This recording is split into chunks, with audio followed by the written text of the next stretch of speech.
What did you do for fun? Did you? We had our own games that we made up. You know, in the country, you have a lot of space and you have trees, and we would create our own swings out of trees. We put a tire from a car, a truck, and put a rope through it and hang it on a tree, and we'd swing, we'd climb trees, we would, you know, the usual games that children play. Think of this lady, I do not see her as the type of person that climbs trees.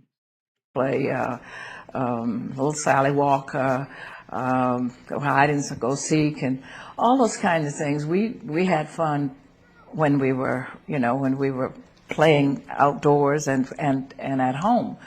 But there weren't a lot of things to do like entertaining us the way they are. I think we were much better off when we created our own games rather than stuff that you buy from the store. It's already made. You don't have to think about what it is. You just kind of figure out how to do it because they got the directions and all. But we created our own, and it was a lot of fun, and we enjoyed it.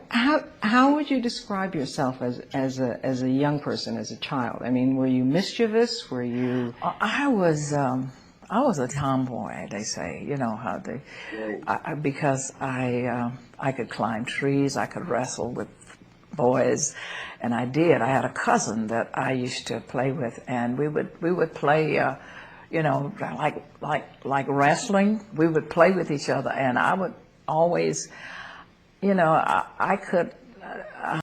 Seriously, I cannot see her climbing trees and wrestling. It baffles me.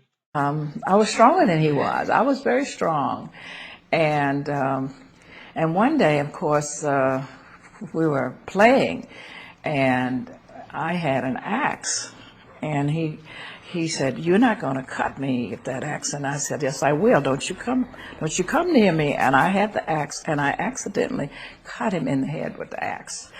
Of course, I was frightened to death because it just, the skin was broken and there was a little blood, and his mother came, and she was so upset. She said, "You're going to go to jail, and they're going to put you in jail for life."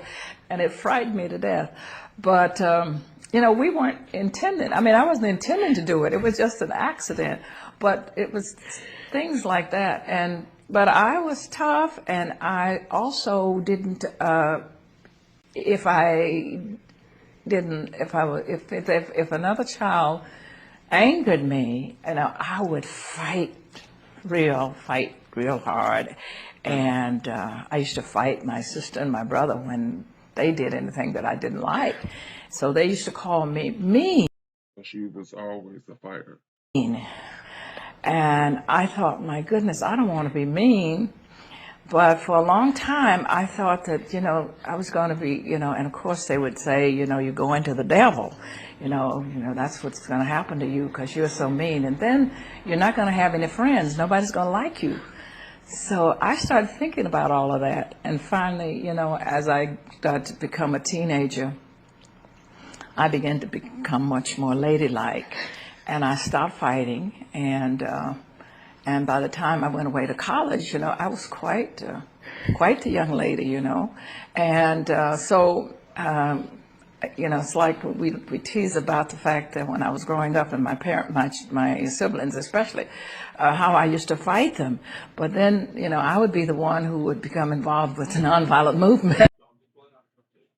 This video told me that, with all due respect, that Coretta Scott King always had the dog in her. She was truly the backbone to Martin Luther King Jr. May she rest in peace, and she will never be forgotten. Let me know what you think about this video.